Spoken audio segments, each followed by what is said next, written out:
Deneyimizin adı Yanardağ Deneyi. Önce bir miktar deterjan koyuyoruz. Deterjan sadece köpürtmek amaçlı kullanılıyor. Daha sonra kırmızı renk vermesi için gıda boyasını koyuyoruz.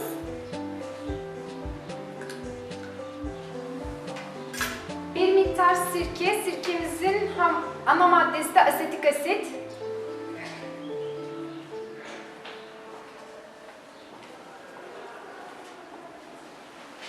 Daha sonra son olarak karbonatımızı koyuyoruz. Ve tepkimemiz gerçekleşiyor.